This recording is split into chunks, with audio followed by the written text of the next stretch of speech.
뉴스 시작합니다. 저는 동정민입니다. 윤석열 정부가 은행의 고금리, 이자 장사를 강하게 비판한 이후 처음으로 예대금리, 예금과 대출금리 차이가 발표됐는데요. 이 줄어들던 예대금리 차이가 지난달 오히려 더 벌어졌습니다. 대출금리가 좀 떨어졌지만 예금금리는 그보다 더 많이 떨어졌기 때문인데요. 은행들, 대출자들 이자로 장사를 더 잘한 거죠. 강유현 기자입니다. 시중은행들의 예대금리 차가 5개월 만에 다시 벌어졌습니다. 지난달 5대 은행의 정책 서민금융을 제외한 가계 예대금리 차는 1.18%포인트로 지난해 12월보다 0.45%포인트 벌어졌습니다. 지난해 9월부터 4개월 연속 줄어들다가 다시 벌어진 겁니다. 시중은행들이 지난해 11월 이후 예금금리는 빠르게 내린 반면 대출금리는 더디게 내린 영향입니다. 5대 은행 중에선 국민은행의 가계 예대금리 차가 1.51%포인트로 가장 높았습니다. 가계대출금리는 0.19%포인트 올랐는데 예금금리는 0.72%포인트 뚝 떨어진 겁니다. 국민은행은 지난달 기업예금이 늘면서 예금금리가 내린 반면 주택담보대출보다 금리가 높은 신용대출이 늘어났기 때문이라고 밝혔습니다. 지난해 4대 은행이 32조 원의 사상 최대 이자 이익을 벌어들이고 성과급 잔치를 벌인 데 대해 정부가 약탈적이라고 비판하는 등 여론은 싸늘한 상황입니다. 약탈적이라도 볼 수도 있는 어떤 비용 절감과 어떤 시장에서의 우월적 지위를 이용한 것이 적절한지에 대한 사실 강한 문제의식들이 계속 있었던 거고. 은행들은 정부와 여론의 집중 포화에 잇따라 가계대출 금리를 내렸는데 이 효과는 다음 달 나올 2월 공시에 반영될 것으로 보입니다. 채널A 뉴스 강유현입니다. 정부의 압박이 통한 걸까요? 대한항공이 4월부터 시행하려던 마일리지 개편안을 사실상 연기했습니다. 단거리 승객이 더 혜택받는 안이라고 설명했지만 이 빗발치는 소비자 불만에 정부 압박까지 거세지자 백기를 든 겁니다. 안건우 기자입니다. 대한항공이 4월 예정된 마일리지 개편안 시기를 늦추기로 했습니다. 개편안은 마일리지로 좌석을 사거나 승급할 때 운항거리가 멀수록 마일리지 공제율이 높아 미국 같은 인기 장거리 노선의 고객 혜택을 축소한다는 비판이 쏟아졌기 때문입니다. 대한항공은 오늘 고객 의견을 수렴해 전반적인 개선 대책을 내놓겠다며 재검토를 시사했습니다. 대한항공은 75%인 중단거리 노선은 마일리지를 덜 차감하기 때문에 오히려 이득이라고 설명해왔습니다. 문제는 일본 같은 단거리 노선의 경우 항공권 가격이 훨씬 싼 저비용 항공사 LCC를 이용하는 승객이 늘고 있다는 겁니다.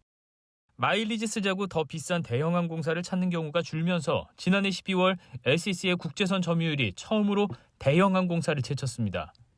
단거리 노선 마일리지 혜택이 소비자에게 큰 도움이 안 되는 겁니다. 장거리 여행을 마일리지를 쓸 생각을 하고 그동안 모아둔 거였거든요. 일본이나 가까운 동남아 쪽은 주로 LCC가 이제는 많기 때문에 대한항공 마일리지로 갈 일은 별로 없을 것 같아요. 대한항공은 마일리지로 살 수 있는 보너스 좌석을 늘리는 대책을 추가로 내놨지만 정부의 비판 수위는 연일 높아지고 있습니다. 코로나 동안 살아남게 해줘서 감사합니다라는 정말 눈물의 감사 프로모션을 하지 못할 망정 국민들의 불만을 사는 그런 방법을 근본에서부터 틀려먹었다고 생각합니다. 공정거래위원회도 마일리지 개편안의 공정성을 검토하겠다고 밝혔습니다. 채널A 뉴스 안건우입니다. 윤석열 대통령 오늘 이런 메시지를 냈습니다. 강성노조의 폐해 종식 없이는 대한민국 청년의 미래가 없다고요. 노조 회계장부 투명화에 이어 그 다음 카드로 세습 채용 근절 방안을 준비 중인 것으로 취재됐습니다. 이 노조가 특정인이나 세습 채용을 강요한 혐의가 있으면 정부가 조사에 착수하고 이 조사에 응하지 않을 경우 노조를 처벌할 수 있는 법 개정을 추진 중입니다. 강병규 기자의 단독 보도입니다. 정부는 세습 채용, 채용 강요 등 노조의 불법 채용 행위에 대해 최대 징역형의 형사처벌을 하는 공정채용법을 준비 중입니다. 윤석열 대통령은 현대판 음서제인 고용세습은 뿌리 뽑아야 한다고 말한 바 있습니다. 채용 강요, 채용 비리 등의 일자리 새치기, 노조 가입과 탈퇴 방해와 같은 불합리한 담합 등 불법 부당은 노사를 불문하고 반드시 근절해 하지만 처벌을 하려 해도 적발하기가 힘들다는 지적이 제기돼 왔습니다.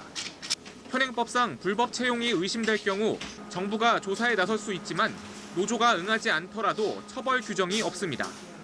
정부가 건설 현장 불법 채용 강요 행위를 지난해 9월까지 약 1년 동안 단속했지만 적발 건수는 7건에 불과했습니다. 이에 정부는 노조가 정부의 불법 채용 조사나 자료 제출 요구를 거부할 경우 과태료를 부과하는 안을 추진하기로 했습니다. 과태료는 500만 원 수준이 될 것으로 보입니다. 여권 관계자는 고용노동부 조사를 노조가 거부하는 사례가 많다며 처벌 조항이 신설되면 정확한 조사에 도움이 될 것이라고 말했습니다. 정부는 올해 상반기 중 관련 내용을 담은 공정채용법 개정안을 발의할 계획입니다. 채널A 뉴스 강병규입니다. 노동부 장관이 노조 회계 투명화 방안을 오늘 발표했습니다. 회계를 계속 공개하지 않으면 국고 보조금 지원을 중단하고 부정하게 사용된 보조금은 환수하겠다는 겁니다. 노조에 지원된 세금 어디에 썼나 보니 조합원들 자녀 영어 캠프에 1억이나 쓰였습니다. 조영민 기자입니다. 윤석열 대통령이 민노총과 한노총 등 양대 노총의 회계자료 제출 거부 움직임에 단호한 조치를 지시했습니다. 국민의 혈세인 수천억 원의 정부 지원금을 사용하면서 법치를 부정하고 사용 내역 공개를 거부하는 행위에 대해서는 단호한 조치를 취할 수밖에 없다. 지난 5년간 광역지자체와 노동부에서 양대 노총에 지원한 금액은 최소 1,520억 원에 이르는 것으로 파악됐습니다. 윤 대통령은 또 기득권 강성 노조의 폐해 종식 없이는 대한민국 청년의 미래가 없다고 강조한 것으로 알려졌습니다. 정부는 회계자료 미제출 노조에 대한 재정 압박 카드를 꺼냈습니다. 또한 노동단체 지원 사업의 경우 올해부터 회계 관련 법령상의 의무를 준수하지 않는 노동단체를 지원해서 배제하고 과태료 처분과 현장 조사 등 추가 행정 조치에도 불구하고 회계 자료를 제출하지 않을 경우 지원금을 주지 않겠다는 취지입니다. 그동안 지급된 보조금 내역에 대한 전수조사를 실시해 불법적 사용에 대해서는 전액 환수하겠다고도 했습니다. 노조 조합비에 대한 세액공제 15% 혜택 역시 회계 자료를 제출하지 않는 노조에 대해서는 원점에서 재검토하기로 했습니다. 채널A 뉴스 조영민입니다. 이재명 민주당 대표가 오늘 국회 앞 노란봉투법 농성장을 찾았습니다. 노조 파업으로 인한 손해배상을 기업이 청구할 수 없도록 제한한 이 법, 정의당의 수건 법안이죠. 체포동의안 표결 처리를 앞두고 정의당에 러브콜을 보냈다는 해석도 나왔지만 일단 정의당 반응은 싸늘했습니다. 유준 기자입니다. 이재명 민주당 대표가 노란봉투법 통과를 촉구하는 노조법 2, 3조 운동본부 국회 앞 농성장을 찾았습니다. 이 대표는 대화 내용을 수첩에 적어가며 노란봉투법 처리를 약속했습니다. 여야 간 합의로 통과되는 게 가장 바람직한데 지금 이제 정부 여당 측이 워낙 완강하게 반노동적인 태도를 취하고 있어서 앞서 이 대표는 최고위원 회의에서도 노사 간 기울어진 운동장을 바로잡는 최소한의 균형추가 될 것이라며 법안 처리를 강조했습니다. 민주당은 다수 의석을 앞세워 내일 상임위 전체 회의에서 통과시키겠다는 계획입니다. 당내에서는 이 대표가 정의당에 연대의 손을 내밀었다는 해석도 나옵니다. 오는 27일 이 대표 체포동의안 표결뿐 아니라 김건희 여사 특검법 처리를 위해서도 정의당 협조가 필수적이기 때문입니다. 박지원 전 국정원장은 반윤 세력의 대동단결이 어느 때보다 절실한 시기라고 했고 우상호 의원 역시 검찰의 무리한 탄압에 맞서서 야당의 공동전선을 펴야 한다고 말했습니다. 하지만 정의당은 이 대표를 향해 불체포 특권을 포기하라며 날을 세웠습니다. 이재명 대표가 불체포 특권을 폐지하겠다고 말했던 그 약속을 어떻게 이행할지 국민들이 지켜보고 있습니다. 채널A 뉴스 유주은입니다. 다음 주 월요일 체포동의안 처리를 앞두고 민주당 내 분위기는 고조되고 있습니다. 체포동의안 부결과 다른 목소리를 내는 비명계를 향해 강성 지지층과 친명계는 퇴출과 출당을 요구하고 나섰고 비명계에서는 이재명 대표의 대표직 사퇴 목소리까지 나왔습니다. 우현기 기자입니다. 이재명 민주당 대표 강성 지지자들은 체포 동의안 처리와 관련해 다른 목소리를 내는 민주당 인사들에 대해 공격을 쏟아냈습니다. 이 대표 체포 동의안을 가결시켜야 한다고 한 박지원 전 비대위원장을 출당시키자는 당내 청원은 나흘 만에 2만 3천 명을 돌파했습니다. 청원이 5만 명을 넘기면 당에서 답변을 해야 합니다. 이 대표가 없어도 민주당이 말살되지 않는다고 한 김혜영 전 민주당 의원에 대한 퇴출 요구도 나왔습니다. 친명계 최고위원들은 이 대표 엄호를 이어갔습니다. 차라리 검사 그만두고 웹소설 쓰고 막장 드라마 쓰는 게 낫지 않겠습니까? 이 대장동은 알고 보니 윤석열 검사와 부패 검찰들의 게이트였습니다. 이 대표도 남북 평화와 반일 메시지로 지지층 결집을 시도했습니다. 말폭탄 누구나 던질 수 있습니다. 진짜 중요한 것은 평화입니다. 지금이 1945년 해방되기 전 일제시대인 것 같습니다. 반면 비이재명계는 이 대표의 대표직 사퇴를 압박했습니다. 당을 끌어들여서는 안 된다. 그러면 이제 저 같은 경우는 지난 당원 80조를 1항을 근거로 해서 기소가 되면 물러나야 되지 않냐라는 얘기를 하는 거고. 민주당은 내일 오후 의원총회에서 체포동의안 전략을 당론으로 정할지 논의합니다. 채널A 뉴스 우현기입니다.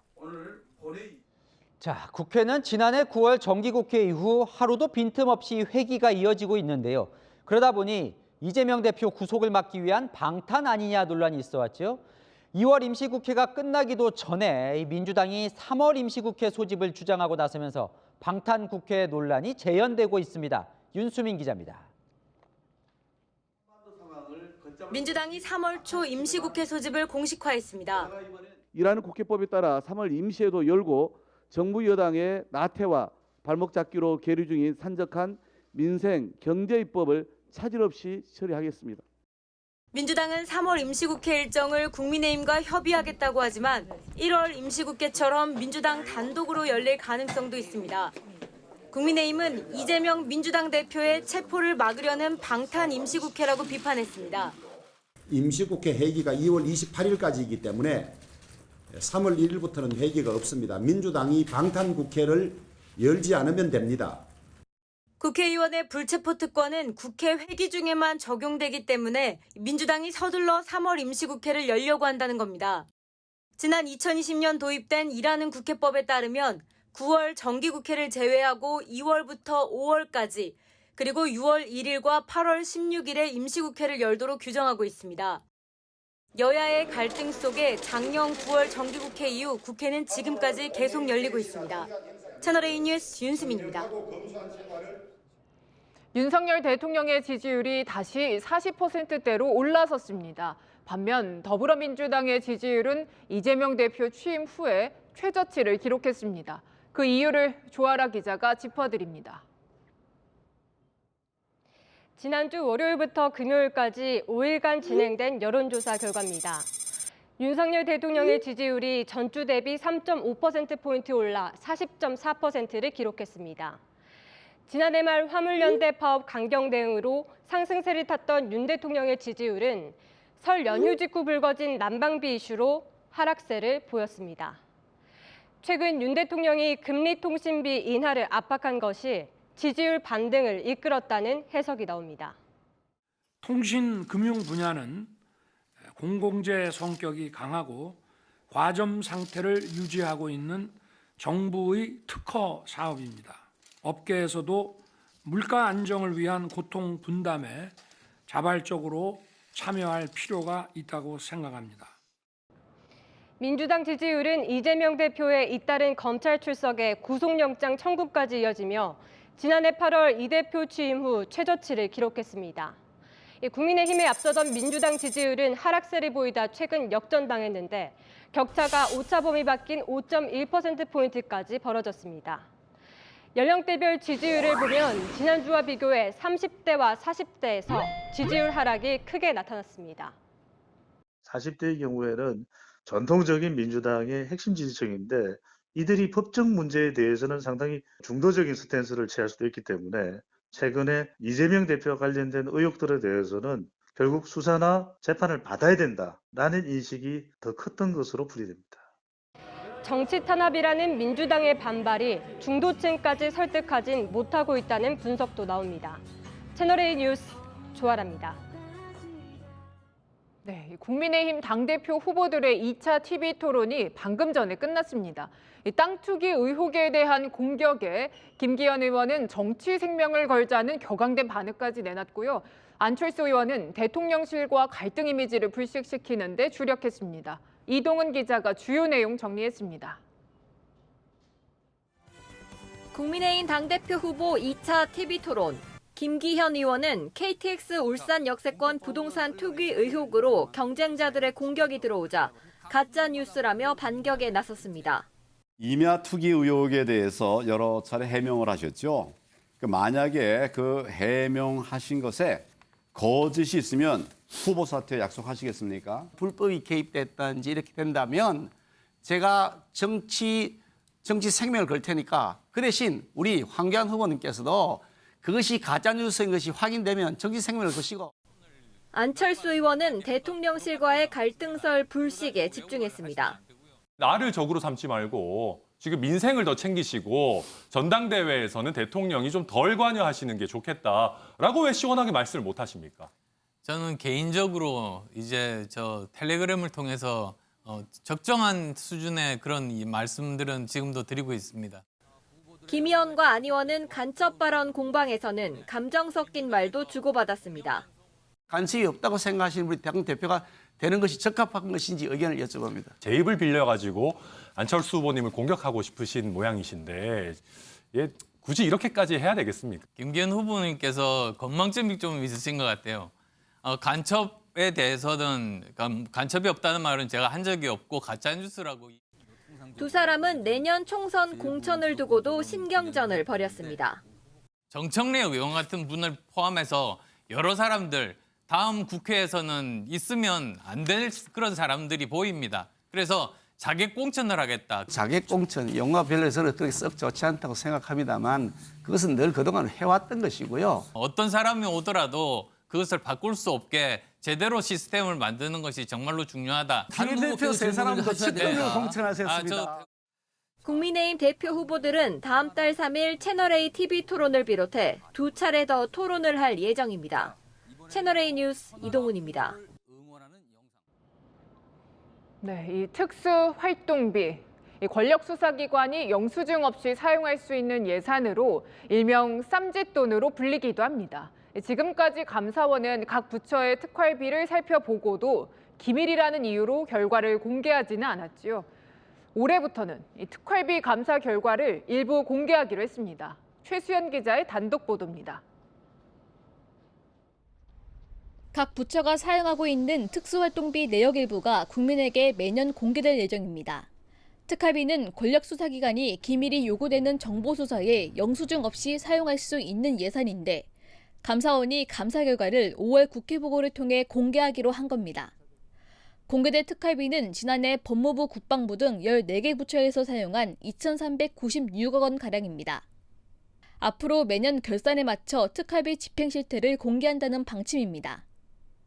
감사원은 비밀사항을 제외하고 각 부처의 특수활동 수행에 지장을 초래하지 않는 범위 내에서 공개가 될 것이라고 밝혔습니다. 특활비는 본래의 목적이 아닌 곳에 사용되는 경우가 많아 쌈짓돈이라는 비판을 받아왔습니다. 앞서 감사원은 지침을 개정해 2018년부터 각 부처에 특활비 집행 내용 확인서 등을 작성하도록 했지만 제대로 이행되지 않았습니다.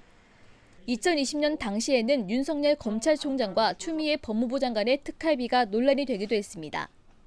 대검이 그동안 특활비를 제대로 증빙 없이 사용했다라는 여러 가지 의혹들이 제기되고 있어서 법무부 특활비가 지금 있지 않습니까? 그래서 이제 그 부분이 적법한지 그 부분에 대해서 중점적으로 보려고 합니다. 다만 이번 특활비 공개에서 정보 예산으로 분류된 항목은 빠져 반쪽 공개라는 지적도 나옵니다. 채널A 뉴스 최순입니다.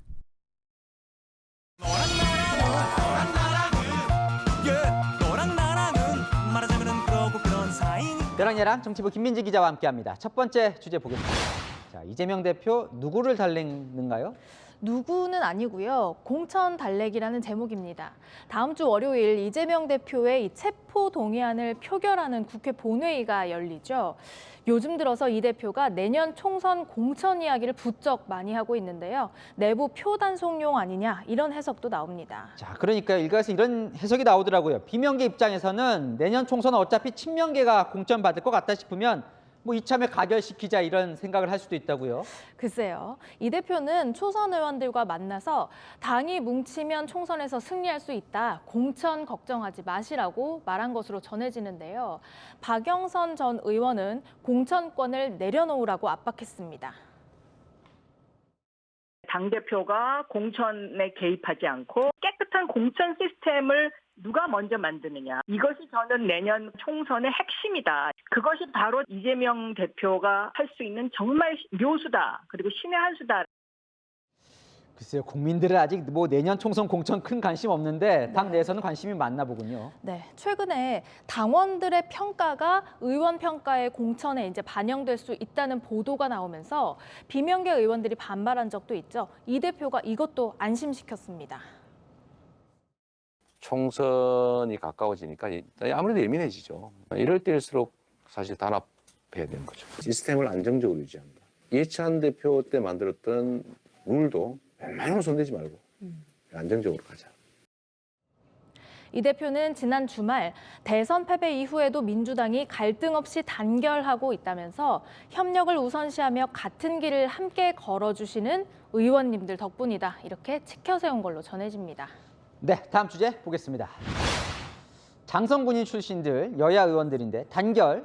두 사람 평소에는 단결하는 사이는 아닌 것 같은데요. 네, 하지만 군인 연금 관련해서는 모처럼 마음이 맞았습니다. 현행법상 국회의원을 하는 동안 퇴역연금은 못 받는데요. 지난해 11월 국방위 소위에서는 이 선출직 공무원에게 연금 지급을 중단한다는 규정을 삭제하는 내용으로 법안을 의결했습니다. 원래는 선출직 월급이 연금보다 적을 경우에 그 모자란 만큼만 연금액을 주자 이렇게 개정안이 있었는데 국방위원들이 소득과 상관없이 연금을 최소 절반 이상 받을 수 있도록 다시 고친 겁니다. 당시 삼성 장군 출신 한기호 의원은 선출직으로 있는 4년간 왜 불이익을 주냐고 목소리를 높였습니다. 그런데요, 의원하면서 꼭 군인 연금까지 받아야 하는지, 그것도 법을 개정하면서까지요. 사성 장군 출신이죠. 민주당 김병조 의원은 당사자로서 조심스럽다면서도 해당되는 사람이 10명도 안 되고 큰 문제는 없을 것이라고 맞장구를 쳤습니다. 사사건건 감정 싸움까지 벌였던 분들이 맞나 싶을 정도인데요. 인간적인 룰이상 어떻게 또 그렇게 할 수 있습니까? 정권 바뀌었다고 이렇게 얘기해도 되는 겁니까? 군을 이렇게 폄하하고 옛날 전우와 옛날 같이 일했던 사람들을 더 궁지에 모는 것이 인간의 도리입니까? 뭐 저보고 국회의원을 핑계대고 예의가 있네 없네 그러는데 우리 김병주 존경하는 의원님은 제가 군단장 할 때 제 연대장 하지 않았어요? 저한테 그렇게 하는 것도 괜찮아요? 그 예의가 있으세요? 저랬는데 또 본인들 혜택 보는 법안에는 또 잘 뭉치는 것 같긴 한데요. 해당되는 사람이 아까 들어보니까 10명도 안 된다는데 이걸 굳이 바꿔야 되는 거예요? 일단 정확히 말하면 혜택 대상 11명 중 절반, 그러니까 5명이 국회의원이라서 셀프 입법이다 이런 지적이 나오는데요. 한기호 의원은 논란이 되자 소득이 적은 지방의원의 경우 연금을 못 받으면 군 출신 지원자가 안 나온다면서 그 길을 터주자는 것일 뿐 국회의원은 사실 안 받아도 된다 이렇게 해명하더라고요. 국민에게 부여받은 입법권을 제 식구 밥그릇 챙기기에 쓴다는 지적, 단지 오해일까요? 여러분은 어떻게 생각하십니까? 네, 각자들 판단하시겠죠? 지금까지 여랑야랑이었습니다. 다음 소식입니다. 북한이 대륙간 탄도미사일 발사 이틀 만에 초대형 방사포를 쐈습니다. 목표 지점을 명확히 했는데요. 한국에 있는 미 공군 기지입니다. 북한은 방사포 대발이면 비행장을 초토화할 수 있다고 위협했습니다. 권갑구 기자입니다. 북한이 초대형 방사포 2발을 쏜 것은 오늘 오전 7시와 7시 10분. 평안남도 숙천 일대에서 600mm 초대형 방사포로 337km와 395km 거리에 있는 동해상 표적을 향해 각각 한 발씩 모두 2발을 쐈습니다. 한미 공군이 B-1B 전략 폭격기 등을 출동시켜 북한의 화성 15형 발사에 대응한 지 하루 만입니다. 우리 비행장을 언급하며 협박 수위를 높였습니다. 방사포탄의 위력에 대하여 4발의 폭발 위력으로 적의 작전 비행장 기능을 마비시킬 수 있게 초토할 수 있다는 북한의 방사포 발사대가 남쪽을 향한다면 각각 청주 공군기지와 군산에 있는 미 공군기지가 타격 지점이 됩니다. 그제 미 본토를 타격할 수 있는 화성 15형에 이어 한반도 주둔 미군 기지까지 초대형 방사포 도발로 위협한 겁니다. 북한이 발사한 600mm 방사포는 대남용 전술 핵무기인 초대형 방사포로 합동참모본부는 북한의 미사일을 단거리 탄도미사일이라고 밝혔습니다. 남조선 전역을 사정권에 두고 전술 핵 탑재까지 가능한 것으로 하여 전망적으로 우리 무력의 핵심적인 공격형 무기로서 합참은 북한이 아직 방사포 핵 탑재를 위한 핵 소형화에는 이르지 못했다면서도 이를 달성하기 위한 추가 핵실험 가능성이 있다고 평가했습니다. 대통령실은 북한의 도발 직후 안보 상황 점검 회의를 열어 대응 방안을 논의했고 외교부는 개인 4명과 기관 5곳을 대상으로 대북 독자 제재를 추가로 발표했습니다. 채널A 뉴스 권갑구입니다. 자, 이틀 전 북한의 대륙간 탄도미사일 발사 이후에 국내에선 명령 하달부터 발사까지 9시간 이상 걸려 이건 기습 발사로 볼 수 없다는 해석이 나왔었는데요. 김여정 부부장이 조목조목 반박했습니다. 계속해서 전혜정 기자입니다. 이틀 전 포착된 ICBM 발사대 오른쪽에 공화국 영웅에게 주는 금별 메달이 붙었습니다. 북한은 화성 15형 발사대까지 최상급 명예를 붙이며 핵 반격 능력을 과시했습니다. 이틀 전 기습 발사 훈련이라며 성과를 자랑했던 북한은 의문을 제기하는 일부 전문가의 분석도 조목조목 반박했습니다. 이틀 연속 담화를 발표한 김여정 노동당 부부장은 명령부터 발사까지 걸린 9시간 22분을 기습으로 볼 수 없다는 지적에 대해 안전대책을 강구하고 우리 정찰기 7대가 비행을 마친 시간을 골랐다고 주장했습니다. 액체 연료를 미리 채워두는 엠프라 기술의 불투명성과 대기권 재진입 실패 가능성에 대한 지적도 반박했습니다. 화성 15가 미국을 압박할 수 있는 정치적 의미를 매우 크게 부여를 했는데 실제적으로 한국에서 분석은 그 능력이 없다라고 하니까 이틀 뒤 한미 군 당국의 확장 억제 수단 운용 연습이 예정된 가운데 북한의 추가 무력 도발 우려도 제기됩니다. 채널A 뉴스 전혜정입니다. 지금부터 전해드릴 뉴스들 시청자 여러분도 함께 생각해 보시면 좋을 것 같습니다. 자, 지난 대선 당시에 이재명 민주당 후보가 청년들에게 탈모 약값을 지원해 주겠다 이런 공약 내걸어 논란이 됐었죠. 서울시 의회가 같은 조례안을 입법 예고했습니다. 이 대구시와 충남 보령시는 이미 지원 준비를 하고 있다는데요. 왜 청년만 지원하냐? 한정된 세금을 그곳부터 쓰는 게 맞느냐? 반대 목소리도 만만치 않습니다. 김민환 기자입니다.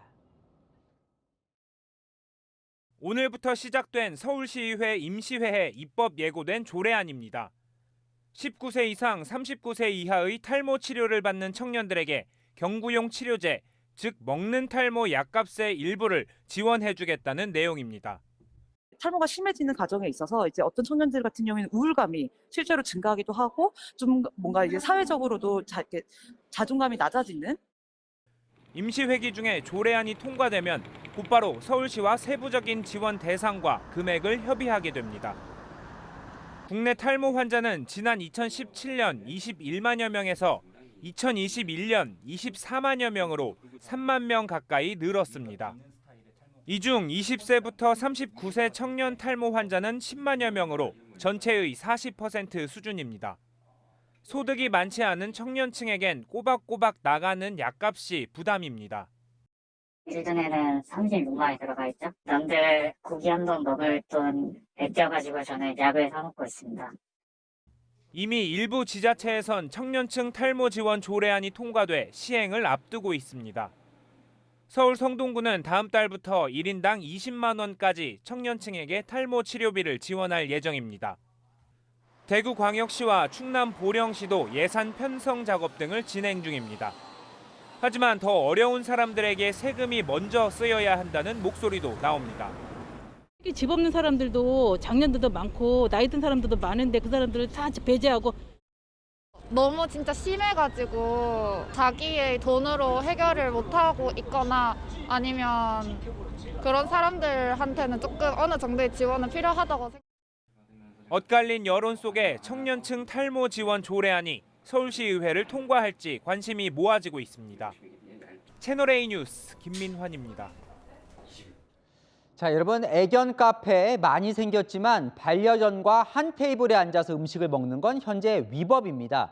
정부가 반려견과 함께할 수 있는 식당의 가이드라인을 만들었는데요.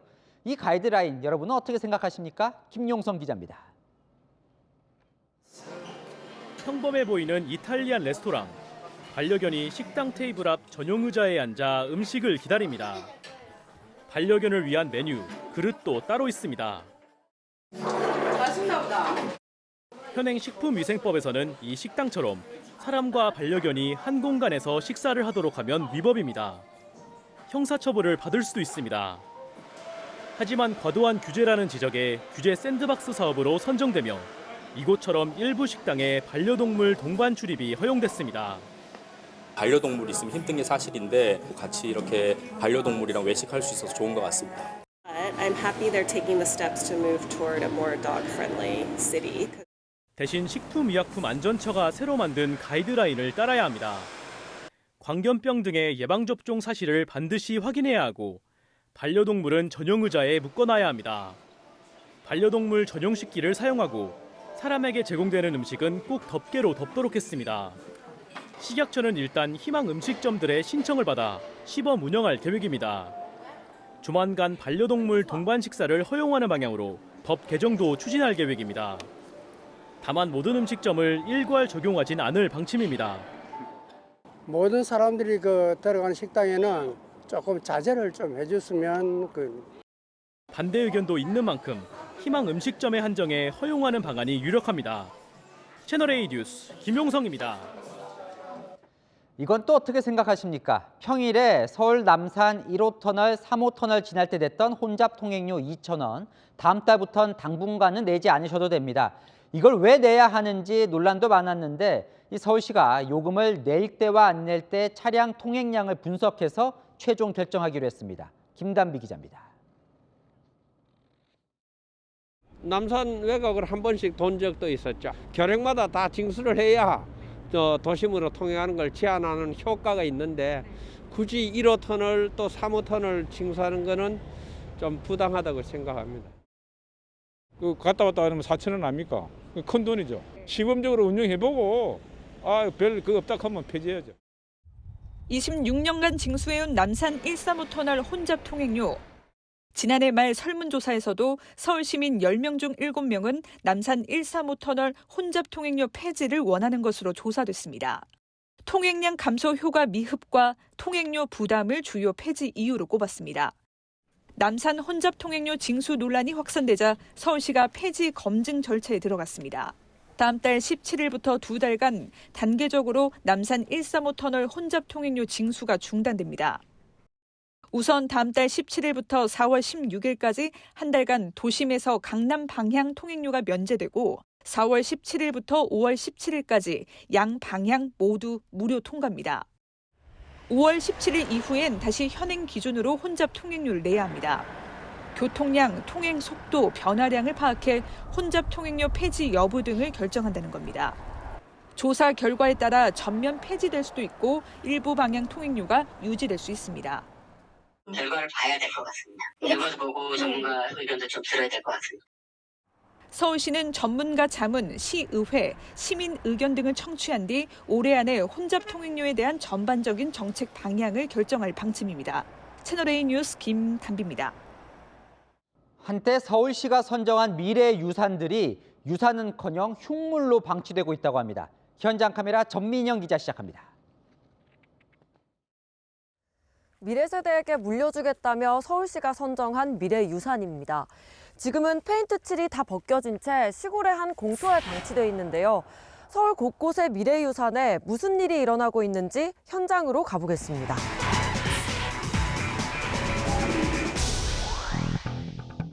우거진 숲풀 뒤 버스 한 대가 덩그러니 놓여 있습니다.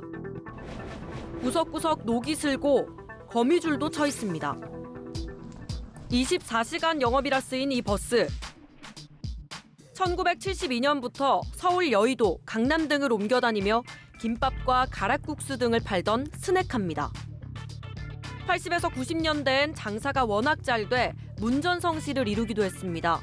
1970년도 초에 여의도 개발할 때 여의도에 건물이 없잖아요. 그러니까 이제 그 개발 현장의 노동자들 이런 사람들 스낵카에서 이제 많이 갔더라고. 서울시는 지난 2015년 이 스낵카가 시대의 단면을 보여준다며 서울 미래유산으로 선정했습니다. 하지만 지정 5년 뒤 한티역 일대가 재개발되면서 스낵카가 설 자리가 사라졌고 결국 폐업했습니다. 서울시에서 이제 보존을 할 것이다고 생각을 기대를 했지 않습니까? 나몰라라 하니까 나는 어디다가 갖다 놓을 데도 없고 그렇죠. 이렇게 보면은 좀 황망하죠. 저녁이면 사람들로 가득 찼던 을지로 노가리 골목. 지금은 재개발이 시작돼 거리에 공사 인부들만 오갑니다. 이 골목도 서울시가 지정한 서울미래유산이지만 재개발이 시작되며 30년 넘게 영업해온 호프집을 포함해 11곳이 힘없이 쫓겨났습니다. 평생을 그 골목 활성화시키기 위해서 노력해가지고 하루아침에 한번 띠뿌리고 이게 무슨 미래유산 100년이 지정된지 노가리 골목이 완전히 축으로 없어졌어. 푸른 용이 그려진 청룡열차가 빠른 속도로 궤도를 달립니다. 1973년 운행을 시작한 청룡열차는 어린이대공원과 함께 어린이들의 꿈과 희망의 대명사였습니다. 그 역사성을 인정받아 2017년 서울 미래유산으로 지정됐습니다. 방수포로 꽁꽁 쌓여 정체를 알 수 없는 이것은 한국 최초의 롤러코스터 청룡열차입니다. 페인트 칠이 벗겨진 채 녹슬어 있다 보니 놀이동산 이용객들이 못 보게 덮어놓은 겁니다. 서울시가 따로 배정한 예산이 없다 보니 미래유산까진 신경 쓰지 못했다는 게 어린이대공원 측의 해명입니다. 관리 상태가 안 좋다는 지적에 대해서는 저희도 깊이 공감을 하고요. 올 4월까지 빨리 그 원형 복원에 최대한 신경을 쓰고 앞으로도 지속적으로 부분 보수도 실시해서 100년 후의 보물이라며 500개 넘는 미래유산을 지정한 서울시. 자율 관리를 강조합니다. 저희가 따로 관리를 하진 않고 사업 취지 자체가 소유주분들이나 그런 분들이 자발적으로 좀 이거를 보존을 하게끔 저희가 유도를 하는 거죠. 관리하겠다고 지정만 해놓고 아무도 신경 쓰지 않는 미래 없는 미래유산이 되고 있습니다. 현장 카메라 전민영입니다. 네, 익명 채팅으로 대화만 해도 돈을 벌 수 있다는 채팅 아르바이트. 무심코 일했다가 돈 뜯기고 사진 유출 협박으로도 이어지는데요. 아이돌 출신인 권미나 씨가 피해를 입어서 경찰이 수사 중인 걸로 확인됐습니다. 최재원 기자의 단독 보도입니다. 과거 아이돌 그룹 AOA의 멤버로 활동했던 권미나 씨. 지난 6일 고수익을 보장해준다는 말에 채팅 아르바이트를 시작했습니다. 재택근무를 치다가 채팅 알바가 뜨길래 대화만 해주면 되는 거 아닌가 해서 남자가 방을 잡고 있으면 여자가 그 방에 들어가서 대화를 나눠주면 되는데 대화 상대방이 선물이라는 포인트를 주면 이걸 나중에 현금으로 바꾸는 구조입니다. 권 씨는 하루 만에 800만 원 상당의 포인트를 받았고 바로 업체에 환전을 신청했습니다. 하지만 업체는 환전하려면 등급을 높여야 하니 현금 100만 원을 입금하라고 요구합니다. 돈을 보내자 갖은 핑계를 대며 추가금을 요구했고 이렇게 6차례에 걸쳐 모두 1,500만 원을 뜯어갔습니다. 고객님 지금 빨리 안 주시면 이거 다 날라간다고. 너무 불안했어요. 이 돈을 넣으면서 내 돈 못 받을 거는 생각을 못하고 이 알바비 못 받을까 봐. 업체는 이후에도 추가금 800만 원을 더 요구했고 권 씨가 대화 상대방에게 보낸 다리 사진을 빌미로 협박하기 시작합니다. 권 씨가 아이돌 출신인 걸 알아차린 겁니다. 공인인 걸 알게 된 이후로는 당신 사진 그 SNS에 올려볼까요? 부터 시작해가지고 다른 멤버들 2명의 사진을 보내달라는 협박 내용도 있었어요. 그러면은 1,500만 원을 돌려주겠다. 그리고 너의 사진도 지워주겠다. SNS에 채팅 알바를 키워드로 검색하면 40만 개 이상 구인 글이 나오는 상황. 권 씨는 비판받을 걸 알지만 더는 피해자가 나오지 않길 바라는 마음에 인터뷰를 결심했다고 말했습니다. 경찰은 권 씨뿐 아니라 추가 피해자가 있는 걸로 보고 수사를 확대할 예정입니다. 채널A 뉴스 최재원입니다. 검찰이 오늘 골프장 리조트 기업 아난티와 삼성생명을 압수수색했습니다. 지난 2009년에 있었던 두 기업의 수상한 부동산 거래를 들여다보고 있는 건데 당시 임직원의 배임과 횡령을 의심하고 있습니다. 박건영 기자의 단독 보도입니다. 서울 송파구의 지상 18층 지하 7층 건물. 2009년 6월 삼성생명이 969억 원의 준공 조건부 계약으로 사들인 건물입니다. 당시 매도자는 리조트 운영회사 아난티. 아난티는 그해 4월 해당 부지를 500억 원에 사들인 뒤 불과 2달 만에 2배 가까운 값에 삼성생명에 되팔았습니다. 심지어 매매 계약이 이뤄진 건 아난티가 이전 토지주에게 잔금 납부도 하기 전이었습니다. 아난티는 850억 원을 투입해 지난 2008년 5월 금강산 골프장을 개장했지만 2달 만에 한국 관광객 박왕자 씨 피격 사건이 발생하면서 금강산 내 모든 시설이 폐쇄되는 어려움을 겪고 있던 중이었습니다. 금융감독원의 신고로 당시 두 기업 간 부동산 거래를 수상하게 여긴 검찰은 아난티 경영진과 당시 삼성생명 임원 사이 비리가 있었던 걸로 보고 강제 수사에 착수했습니다. 당시 삼성생명 고위 임직원이 부동산을 비싸게 사들이는 대신 아난티 측이 회사 돈을 빼돌려 뒷돈을 준 걸로 의심하는 겁니다. 검찰은 오늘 아난티 본사와 서울지사, 대표이사 주거지, 삼성생명 본사와 전 부동산 담당 임직원 주거지 등 10여 곳을 압수수색했습니다. 특정경제범죄가중처벌법상 횡령 및 배임 혐의 등을 적용했습니다. 삼성생명은 내부적으로 퇴직 임원이 브로커 역할을 하며 일탈을 저질렀다고 보고 있습니다. 검찰은 부동산 거래에 관여한 두 회사 관계자들을 조만간 피의자 신분으로 불러 조사할 방침입니다. 또 당시 부동산 시세 등을 토대로 구체적인 배임액을 산정할 계획입니다. 채널A 뉴스 박건영입니다. 지난해 5명이 숨지고 44명이 다친 제2경인고속도로 방음터널 화재. 이 경찰 수사 결과 전형적인 인재였습니다. 화재 발생 당시 관제센터 직원은 CCTV를 제대로 살펴보지 않았고요. 이 때문에 불이 난 사실을 알지 못한 걸로 드러났습니다. 시간을 허비하는 사이 차단 시설이 고장이 났고 그 사이에 진입한 차량에서 사망자가 나왔습니다. 신선미 기자입니다. 지난해 12월 29일 화재 사고가 발생한 방음터널. 불에 탄 구조물을 철거하는 작업이 한창입니다. 사고 이후 7.2km 구간은 여전히 통제되고 있습니다. 아직 정확한 날짜는 안 나왔어요. 이게 안전진단만 해도 한 2달 이상 걸린다 그러고. 경찰 수사는 속도를 내고 있습니다. 경기남부경찰청 화재사고수사본부는 오늘 제2경인고속도로 관제실 상황실장에 대해 업무상 과실치사상 혐의로 사전 구속영장을 신청했습니다. 경찰 조사에 따르면 화재 당시 고속도로 관제실에는 상황실장 등 직원 3명이 있었습니다. 하지만 관제실 내부 CCTV에 실시간 송출되는 화재 장면을 제대로 주시하지 않아 불이 난 것을 인지하지 못한 걸로 드러났습니다. 3분 뒤 현장 주변을 순찰하던 직원으로부터 전화를 받은 뒤에야 화재 사실을 알아차렸지만 이후에도 매뉴얼이 지켜지지 않았습니다. 비상대피 방송은 물론 도로전광 표지판 등을 가동하지 않은 겁니다. 그렇게 시간을 허비하는 동안 불이 난 지 15분 만에 방음터널의 전기 공급이 끊기면서 차량 진입을 막는 차단시설도 먹통이 됐습니다. 결국 차단시설이 작동하지 않는 사이 터널로 진입했다 고립된 차량은 44대나 됐습니다. 차단시설이 작동하지 않은 방향에서만 사망자 5명이 발견됐습니다.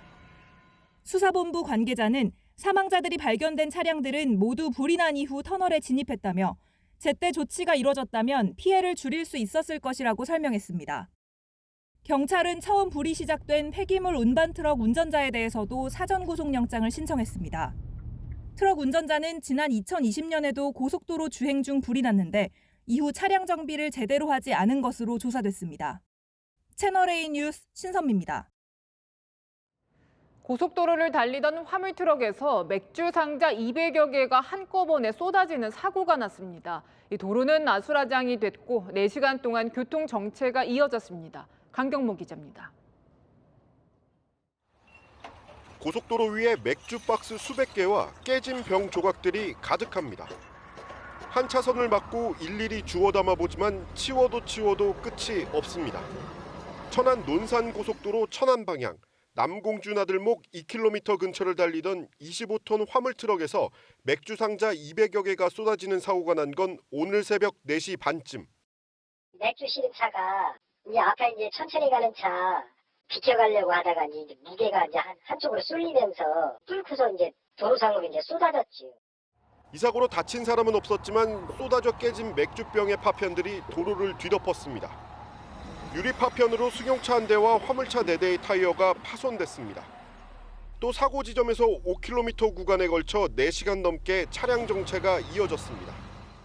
운전자도 진로 변경을 조금 자기가 급하게 했다고는 하더라고. 그러니까 무게중심이 한쪽으로 확 쏠리지. 천천히 들어갔으면 쏠릴 일이 없지.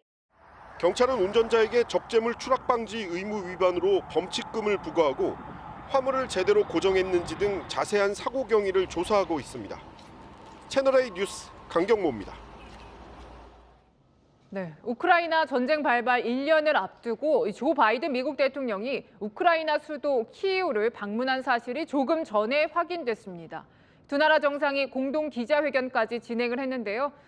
관련해서 외교안보 국제부 연결해 자세한 소식 알아보겠습니다. 이다희 기자, 바이든 대통령의 방문이 상당히 전격적으로 이루어진 거죠?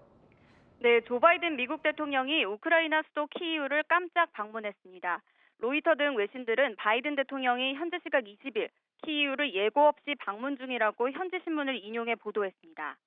보도에 따르면 키이우 도심 내 미국 대사관 부근과 중앙역을 연결하는 도로 등이 통제된 것으로 알려졌습니다. 바이든 대통령의 등장을 직접 본 사람들의 목격담도 이어지고 있는데요. SUV를 타고 이동한 것으로 전해졌습니다. 바이든 대통령은 당초 러시아의 우크라이나 침공 1년을 앞둔 상황에서 우크라이나 서쪽에 인접한 폴란드를 방문해 안제이 두다 폴란드 대통령과 우크라이나 지원 방안을 논의할 계획이었습니다. 폴란드 방문 중 우크라이나를 방문할 가능성이 제기됐지만 미국 정부는 바이든 대통령의 방문 가능성을 거듭 부인했습니다. 바이든 대통령은 폴란드에서 기차를 타고 키이우로 이동했고 보안상의 이유로 비밀리에 방문이 이루어진 것으로 전해졌습니다. 조금 전 바이든 대통령이 키이우 대통령궁에서 젤렌스키 대통령을 만나고 있는 상황이 CNN 라이브 방송을 통해 생중계되기도 했습니다. 양 정상이 마주 앉아 밝은 표정으로 대화를 나누고 있는 모습도 보였는데요. 젤렌스키 우크라이나 대통령은 바이든 대통령의 방문에 대해 우크라 지지의 중요한 신호라며 환영의 뜻을 밝혔습니다. 바이든 대통령은 내일 우크라이나에 5억 달러, 우리 돈 6,400억여 원 규모의 새 군사 원조 계획을 발표할 예정인 것으로 전해졌습니다. 지금까지 외교안보 국제부에서 전해드렸습니다. 네, 튀르키예에서 구조 활동을 벌인 우리 일진 구호대가 열흘간의 임무를 마치고 그제 돌아왔습니다. 귀국 직전 현지 공항 기내에서 출발을 기다리던 구호대가 눈물을 왈칵 쏟은 사연이 공개되기도 했습니다. 무슨 일이 있던 걸까요? 정다은 기자입니다. 튀르키예 지진 현장에서 열흘 동안 구조 활동을 벌인 우리 구호대가 활주로를 떠나기 직전 기내에서 방송이 흘러나옵니다. 긴박했던 구조 현장 모습이 보이고 튀르키예인 11명이 모두 서툰 한국말로 진심이 담긴 감사 인사를 전합니다. 여러분의 형제로서 여러분이 흘린 땀에 감사드립니다. 이 힘든 시기에 우리나라에 도움 주신 대한민국 국민들 항상 감사한 마음으로 기억할 거라고 전달하고 싶습니다. 일부 대원은 참았던 눈물을 터뜨리고 큰 박수가 터져나옵니다.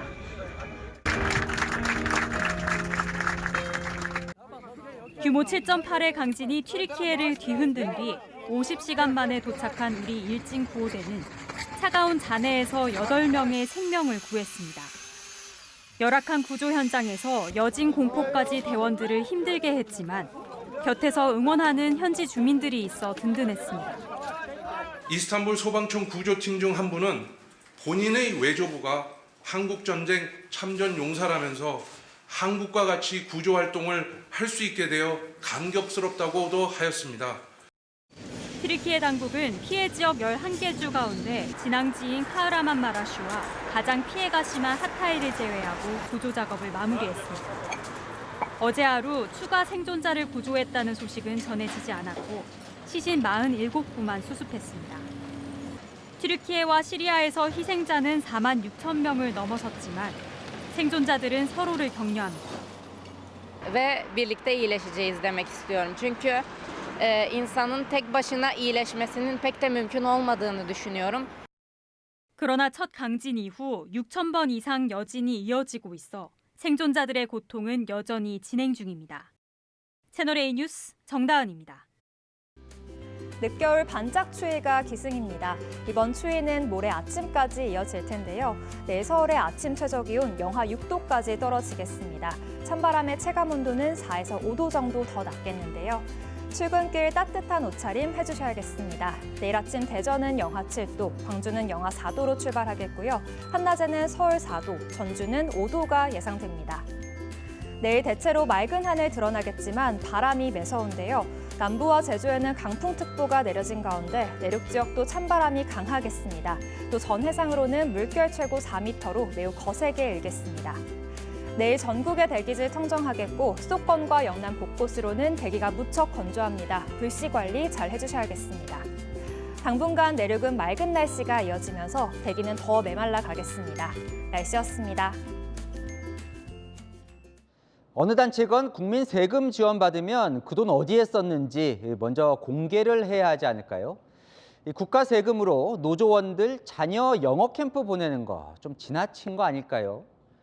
정년 퇴직했다고 회사에 자식까지 채용시켜달라는 건 불공정한 요구 아닐까요? 노동개혁 차원을 떠나 어찌 보면 상식 수준입니다. 국민 세금이 노조 용돈으로 쓰이면 안 되고 부모가 구직자 스펙이 되면 안 되겠죠. 마침표 찍겠습니다. 노조는 성역이 아닙니다. 뉴스에 마칩니다. 감사합니다.